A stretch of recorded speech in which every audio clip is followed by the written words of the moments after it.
assim, eu não vou me alongar como eu fiz na aula de assistência de física. Vou tentar ser o mais sucinto possível. Caralho. Função seno. Que história é essa de função seno? Pô, amigo, olha só. É aquilo que eu tinha te dito. Começa com a ideia do círculo trigonométrico. Originalmente, seno só existia em triângulos retângulos. Ou seja, não faz sentido esse ângulo ser 90 graus, porque já existe um ângulo de 90 graus. E os matemáticos, na verdade, tabelaram a função seno para fazer a semelhança de triângulos mais facilmente. Só para isso. Então, função seno, né, ou seno, a sacação do seno ali é para usar semelhança de triângulo de maneira mais fácil. O que é o seno mesmo? É o cateto oposto sobre a hipotenusa. Podemos chamar de B, C e A, tudo faz, né? Seria B sobre C nesse caso. Só que aí, eles começaram a perceber que se fossem um pouco criativos, daria de ampliar essa ideia de seno. Por isso que criaram a ideia de círculo trigonométrico. Pensaram no seguinte, vamos fazer um círculo de raio 1, que é a grande sacada do círculo trigonométrico, num plano cartesiano x, y, então aqui também é 1, então aqui embaixo é menos 1, aqui para a esquerda é menos 1. E ao fazer o ponteiro como se fosse de um relógio, marcando um certo ângulo alfa, olha ali, se nós pegarmos esse ponto de contato desse raio do círculo e fizermos as projeções no eixo do cosseno e no eixo do... Esses tamanhos automaticamente representarão o cosseno de alfa e o seno. Quer dizer então que se eu for bem criativo, eu posso simplesmente dizer que o y é igual ao seno e chamar de x em vez de alfa, e ignora um pouco esse x aqui, certo? Vou chamar de x, e aí eu posso fazer uma tabelinha através dessa função e fazer um gráfico disso, para ver o que acontece. Beleza? Nós sabemos que ao completar uma volta no círculo trigonométrico, volta a dar o mesmo resultado, não é isso? Por isso nós já esperamos um comportamento repetitivo para essa função. Beleza? Se eu quiser esboçar o gráfico dessa função, ou seja, achar a senoide, basta fazer como toda função do mundo, uma tabelinha. Na hora de fazer o gráfico com a tabelinha, não vamos nos ater a pequenos valores, né? Nós temos que nos preocupar com esses valores mais importantes: 0, 90, 180, 270, completando a volta.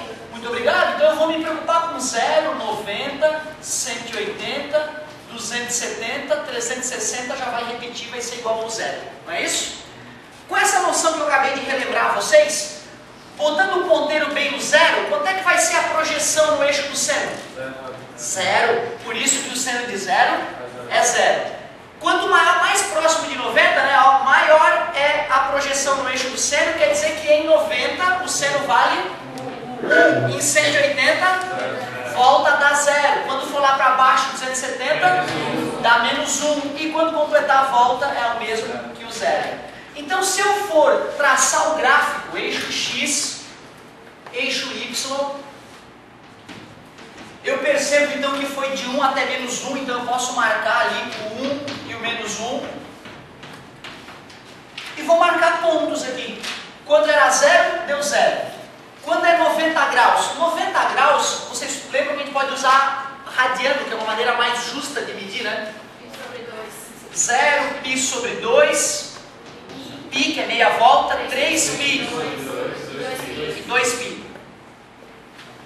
Olha, cara, se tu quiser botar um número aqui, tu poderia lembrar que π é 3,14 dividido por 2, 1,57. Mas não precisa dessa precisão toda. Então a gente só diz, como é que é assim? Isso aqui é π sobre 2. Então o dobro disso, π. Então mais π sobre 2, 3π sobre 2. E mais π sobre 2, 2π. Quando é 3π sobre 2, é 1.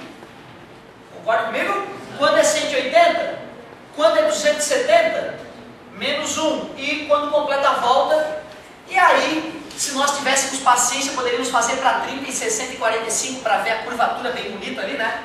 Mas como nós já tivemos uma aulinha sobre isso, temos noção de como é que fica essa função que é chamada de senoide. E ela vai para toda a eternidade, oscilando entre mais 1 e menos 1. Então tu vê, eu fiz um estudo básico para a função senoide mais simples que tem. Mas vocês concordam que eu posso somar alguma coisa aqui? Concordam concorda que eu posso multiplicar ela por alguma coisa? Ou até botar uma coisa esquisita no lugar do x ali, né? Aí ela vai sofrer deformações dependendo do que eu fizer. Por exemplo, se eu somar alguma coisa aqui, ó, y igual a seno de x mais b, sabe o que vai acontecer? Esse gráfico vai se manter idêntico, porém vai subir b unidades. Faz sentido, né? Cada ponto vai sofrer um acréscimo de b, então esse ponto vai subir b, esse ponto vai subir b. Então todo gráfico sobe b. Se eu colocasse menos b, o gráfico ia descer b unidades. Então não tem nada demais por enquanto, concorda comigo? Olha que legal, se eu colocasse um A aqui na frente, ó. Esse A aqui foi de 1 a menos 1, não é isso? Como eu estou multiplicando por A, vai ir agora de A até menos A. Se não tivesse o B, ó, a única mudança, A.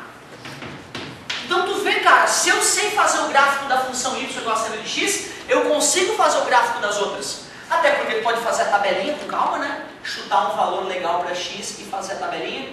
Legal. Então tu vê, uma pergunta muito comum de se fazer no vestibular. O cara te fornece lá uma função 3 seno de x menos 5. E ele te pergunta qual é a imagem dessa função. Imagem é o valor do y, não é isso? Então a gente tem que procurar qual é o maior valor, qual é o menor valor e acabou. Qual é o maior valor possível para seno? 1. 3 vezes 1? 3. 3 menos 5? Menos 2. Menos 2 é um valor extremo. Vamos colocar o menos agora? 3 vezes menos 1. Menos 3 com menos 5? Imagem de menos 2 a menos 8. Pronto.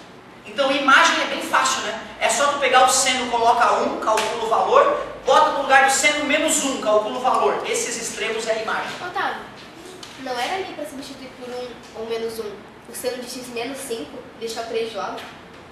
Legal, ó. Só se fosse assim, ó. Aliás, nem assim, só se fosse assim, ó. Aí tudo bem. Se fosse 3 seno de x menos 5, isto aqui pode dar no máximo 1 e no mínimo menos 1. Beleza? Mas escrito da maneira que estava, eu tenho que entender que é 3 vezes o seno de x, o resultado menos 5, se eu não boto parênteses. Tá? Então tu vê, às vezes o parênteses ali faz toda a diferença. Uma colocação. Pessoal, uma outra pergunta comum dos alunos é: professor, qual é o domínio dessa função? Olha, se ela é só desse jeito, é os reais, porque ela não pode ir infinitamente para a direita. Pode, então eu posso usar o número maior que existe no eixo x, que vai ter gráfico para acontecer lá. E lá para a esquerda, termina aqui? Não, há uma pontilhada. Vai ao infinito e além, oscilando. Então, na verdade, eu posso usar um número infinitamente positivo ou um número infinitamente negativo na função. Só que olha só que sacanagem. Quando eu faço o estudo da função simples assim, o professor às vezes não cita de repente o seguinte, ó. Vai que o sacana escreve isso aqui para mim, ó. Pronto, já não é mais os reais. Então não adianta decorar, meus queridos. Não adianta a gente decorar a função seno domínios reais. Não. Tu tem que olhar para a função seno e usar o teu bom senso. Olha, aqui pode dar qualquer número, porém tem um número que eu boto ali no x que dá merda. 0, porque 1 dividido por 0 dá infinito. A pessoa te falou que pode ser infinito. Não, eu poderia usar um número infinito, desde que eu saiba que número é esse, né? Concorda comigo? E 1 dividido por 0 a gente sabe calcular? Não, então tu vê agora, nessa situação, o domínio fica x pertencente aos reais, tal que x seja diferente. Então tu vê mesmo a função seno admitindo qualquer valor real, se o cara sacanear no argumento, que é o númerozinho que vai ali com x, ele pode nos complicar a vida. Então eu diria o seguinte, ó, se nós formos nos preocupar com o domínio de função, a regra é geral, não é só para seno. A regra é aquela: apareceu x na parte de baixo, ou apareceu x dentro de raiz quadrada ou raiz de índice par, esses são os perigos da nossa vida. Se tiver x na parte de baixo, o que não pode acontecer com a parte de baixo? Tu escreve diferente de 0. Não é só o x, tá? Toda a galera, diferente de 0. Se tiver x dentro da raiz de índice par, maior ou igual a 0. Não pode ser negativo, então tu escreve maior ou igual a 0.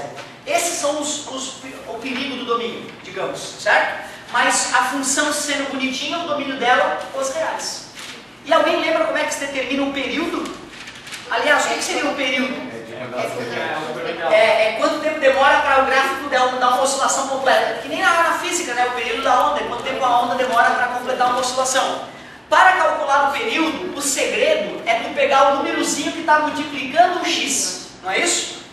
É uma regrinha bem simples, ó. Só fazer um último comentário aqui então, ó. Período de uma função, seno ou cosseno, é 2π sobre k, onde k é o número que multiplica o x.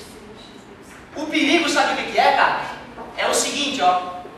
Pode ter alguém somando ali, não tem problema, tá? Pode ter z ali somando, não tem estresse nenhum. O perigo é o seguinte, ó. Vou botar uma bem fácil para vocês. Seno de 3x menos π. Olhando para essa função, qual é o período dessa função? 2 sobre 3. Muito obrigado, ó. O pessoal está atento. Eu falei que P de período é só pegar 2π e dividir por k, onde k é o número que multiplica o x da função seno. Obrigado. Quem é que está nitidamente multiplicando o x da função seno? O 3. Então a galera falou com segurança, 2π sobre 3. Tranquilo? O grande risco, meus... E, professor, e esse cara aqui? Não interessa. E o π ferioso? Não interessa. Só interessa o sujeito que multiplica o x. E o risco é o cara fornecer uma função assim para ti, ó. Função do mal. Seno de x sobre alguma coisa menos 2π sobre 7.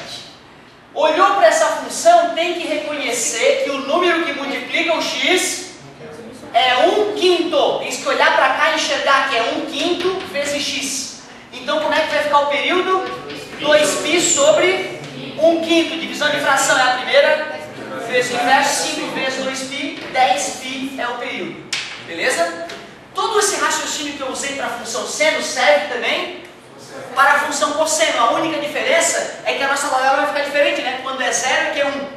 Concorda comigo? Então a função cosseno, a única diferença é que ela começa 90 graus atrasada. Ó. Então se eu pegar a senoide e atrasar ela 90 graus, ela vira uma cossenoide. Então a cossenoide começa aqui, ó. Pronto, olha só. Igualzinho, só continuar. Ela é idêntica, só que ela é atrasada de 90 graus. Ah, por isso que o seno de x menos 90 é igual ao cosseno de x. Né? Uma relaçãozinha que a gente usa a volta e meia em probleminhas de trigonometria. Vou falar de novo. Ó, esse aqui, qual é o gráfico? Esse gráfico aqui é a cossenoide. O que eu estava dizendo a vocês é que o seno de 90 menos x é igual ao cosseno de x. Vamos ver se é isso? Vamos ver se é isso? Seno de 90 menos x é igual ao cosseno de x. Vamos botar zero ali? Quando bota zero, dá seno de 90, que é 1. E cosseno de zero é quanto? 1. Concorda comigo? Ou seja, a função seno e cosseno elas podem ser igualadas se eu atrasar a função seno 90 graus. Tá beleza? Nada demais. Então, ó, claro que assim, ó. Tu vê, se eu for continuar dando aulinha, eu poderia citar mais coisas, mas não vai te enriquecer. Pelo menos com esse bate-papo rápido sobre a função seno, agora, pô, arrisca um exercício ou outro. Faz um que cobra imagem, faz um que cobra domínio, certo? E aí pega o exercíciozinho pra gente enriquecer. Só pra gente não gastar a aula toda, que senão acaba não ficando exercício, né? Fica mais revisão. Mas aí está então umas dicas sobre função seno e função cosseno. Ó, lá está o 3 que a gente estava discutindo, ali na frente do seno.